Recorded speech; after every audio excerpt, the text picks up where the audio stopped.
This is the Psychology in Seattle podcast. I'm your host, Dr. Kirk Honda. I'm a couples therapist, and I'm also a professor that teaches couples therapy, among other things. So let's watch the show. I feel emotionally taken advantage of. It doesn't feel like he came here for love. It feels like he came here to break up. Just was wishful thinking, I guess, thinking he'd be all sweet and romantic and, you know, baby, I'm here for you no matter what. Like that. Yeah, it's heartbreaking. Yeah, Darcey, it makes sense. Of course, you had those wishes that it would work out. There were indications that it might. There were also indications that it wouldn't. So it makes sense that you had hopes, and it didn't work out that way, which is, of course, hurtful. Can't go home with this energy on me. No, I don't want the kids to sense that. You know, they're gonna know something's up. If I go back now, then they're gonna know something's up bad. I'm sad, of course, that it had to end this way. But despite everything, I don't want her to travel back to Connecticut in the state that she's in. So I sent Darcey a text saying, like, Darcey, you can stay here. You can have my room. Whenever I see the return after a massive blow-up where they break up, since this has happened so many times, it's predictable that they might get back together, at least temporarily.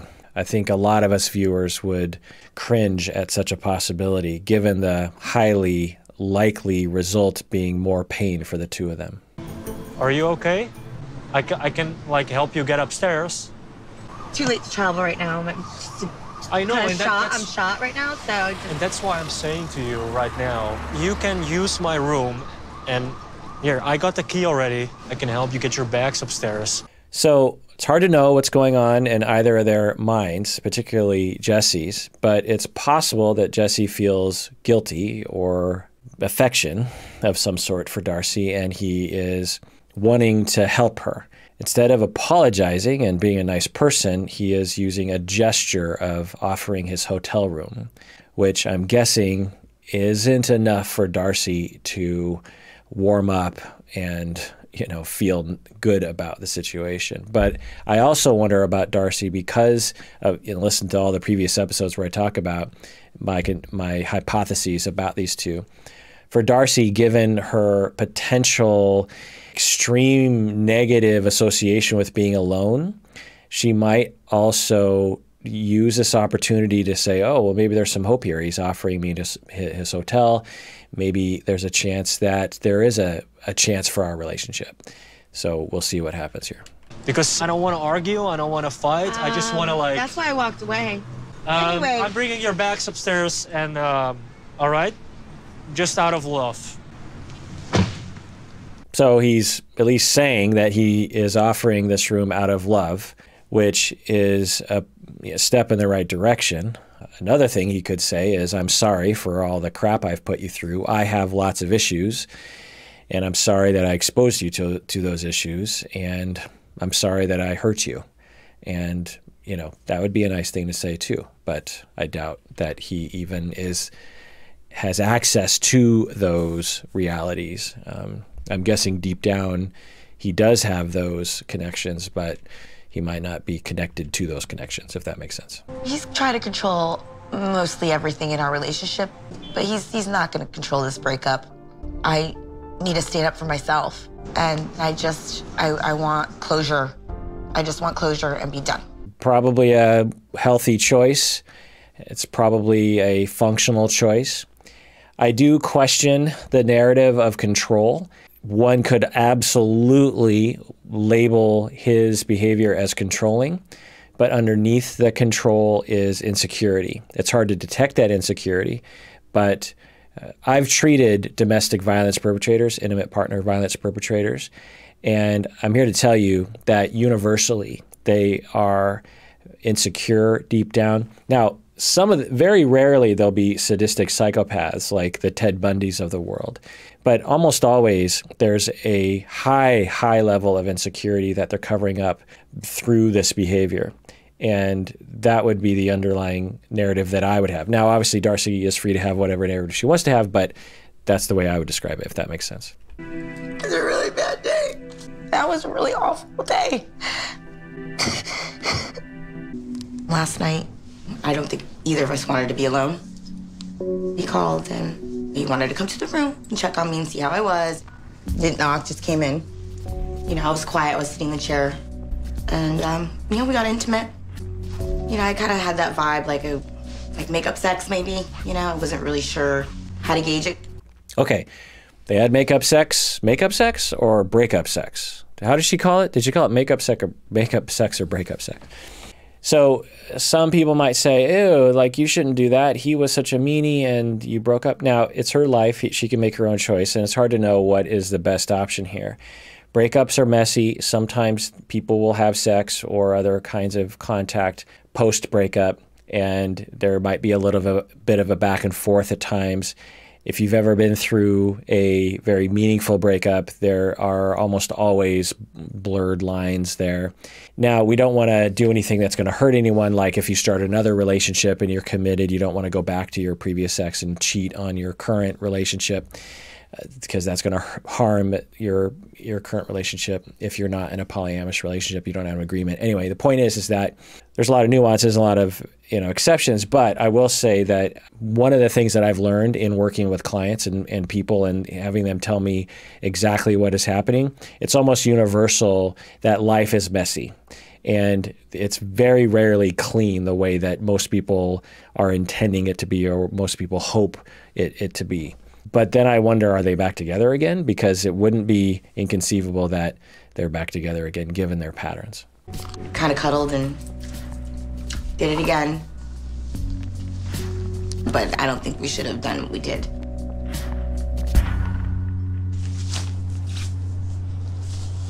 I went to her room. The door was open, and she was there on the floor, and I was like, my God.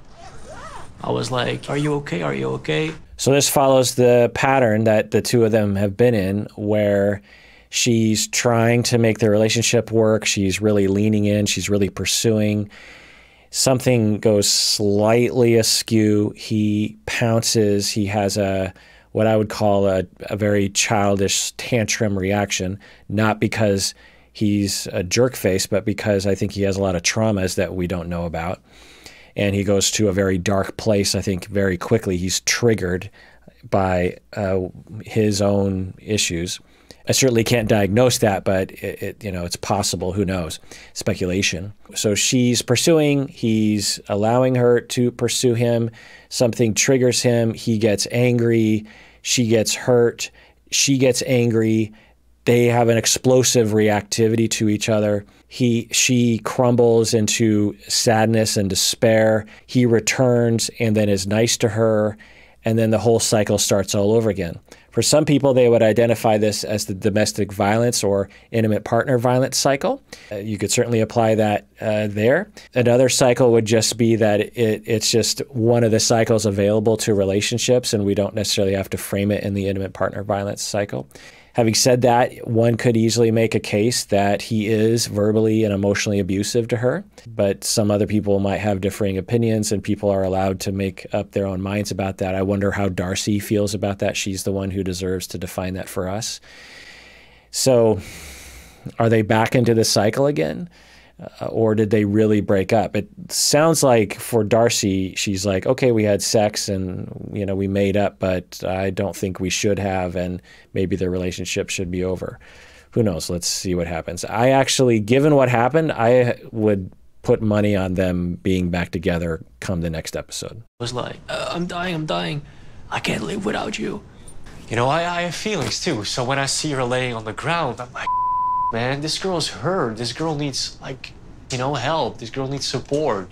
So I've talked about this before, but just pointing out this evidence of both of these people, speculation here, have deep, deep needs to connect with other human beings and have a lot of traumas and have a lot of loneliness and a lot of worries about attachment. And we see that in Darcey because she wears her heart on her sleeve. For people on the avoidant attachment spectrum, as speculation Jesse might be on, they don't wear the heart on the sleeve. They have just as much desperation and neediness and loneliness as the Darceys of the world, but they learned to cut themselves off from that, and also learned never to display it, because when you display it, you get set up for people to reject you. So it's better just to not display it, and it's even better not to even know you have it and to cut yourself off from that. And this is all subconscious, developed at the age of 2, 3, 4 years old. And so he sees her on the floor, she's crying, and this triggers a sort of mode for him where she is vulnerable and helpless in a certain way.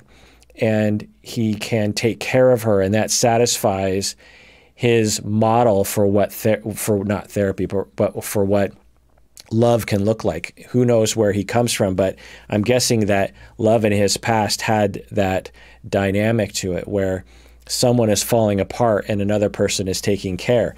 Now, I have a total speculative hypothesis based on his statement that he had trouble with alcohol in his family in the past. I can't remember exactly what he said, but it was something along those lines.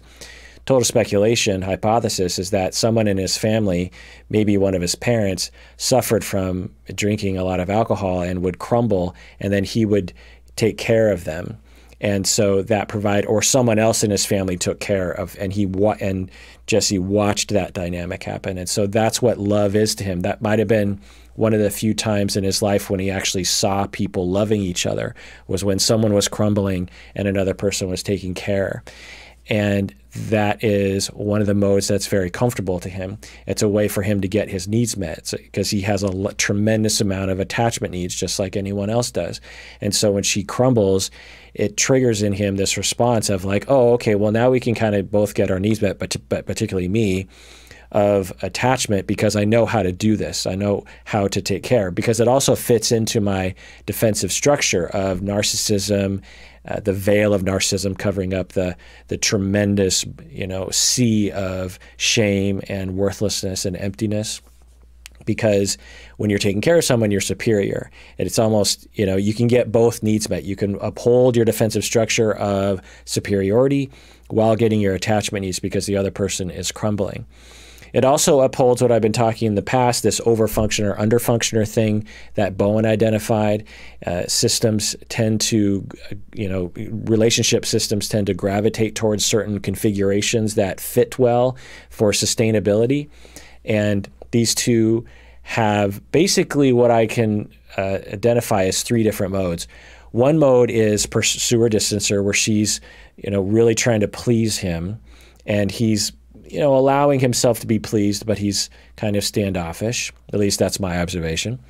And then they have a second mode where they're yelling at each other, and he is being very critical of her, and she's saying, I'm not going to put up with any of this crap. Then they have a third mode where she is crumbling emotionally in despair, and he is lovingly taking care of her at the same time as sprinkling in messages that she is broken and that there's something wrong with her. There's probably another mode that we haven't seen on camera very often. There was one scene, I remember a number of episodes ago, where they were waking up in the morning and being very lovey. And I'm guessing that that's a fourth mode where they actually can be very caring and loving and very affectionate to each other. So that's probably another mode. Anyway, why did I go off on that tangent? Let's get back to and see what happens with them as things move forward. It's on some level, it's as a citizen, not as a therapist, I hope that they can just stop being in this relationship. But as a therapist, I know better to think such things, because the chance that either one of them or both of them are going to go on to have a better relationship than this is actually pretty low, because both of their issues get carried on into the next relationship. And it's possible that their incompatibilities are particularly triggering to each other, but it's also possible that he is going to go on to the next relationship and further provoke another person to feel similarly to the way Darcey feels and have a similarly volatile relationship. It's also very possible for Darcey to go on to her next relationship and have a very similar dynamic. Not only because their issues will tend to provoke that dynamic in the other person, but people with unresolved issues, as I've talked about in previous episodes, because of our need for repetition compulsion, our need for projective identification, we actually will sniff out people that are easy participants in our projective identification process, easy participants in our recreation of our past relationships into the present. And that means that in the beginning, we'll be like, ooh, out of 10 people, that's the person I want to talk to. In all likelihood, your subconscious has picked up that person is an easy target for old relationships being recreated. And although right now it looks like the next person she gets in contact with, it's possible that at first she'll look for someone very different from Jesse if she ever breaks up with him. And she's like, okay, the next person I'm going to make sure is nothing like Jesse. Like maybe it's someone who is very kind, or I don't know. It's like what's the opposite of Jesse in Darcey's eyes? But what will happen is often, which is very unfortunate for people with these traumas, is it will look different, but it actually won't be that different, and the relationship dynamic will be extremely similar eventually. Anyway, let's see what happens. So I stayed with her, comforted her until she was okay. Did you have sex with Darcey last night? No. What? No, I had my own hotel room. I left in the middle of the night because, I don't know, I was like 1 a.m. or something. She fell asleep. I left. She wanted to have sex, but I did not want that. So that's interesting. She's saying they did have sex. He's saying they didn't have sex. I guess all of us can draw our own conclusions as to who we believe with this difference. I'm not here for friends with benefits. I just need to completely close myself off and not engage in that anymore because it's too emotional for me and it's too up and down, and he won't even tell me when he's leaving. I mean, who does that? Didn't really get to say goodbye. This is it. I can breathe again, you know? So if one of them is lying, let's speculate, given what we know or what we can speculate about their personalities as to why that would happen. If Darcey was lying about having sex with him to the camera, why would she do that? Well, maybe she wants to make herself look better, to make it look like he does actually love her deep down, or maybe she's lying to herself so that she can think that he still loves her. It's hard to find a reason why she would lie. For him to lie, it would be consistent with that narcissistic defensive structure of the cameras weren't there, no one saw what really happened.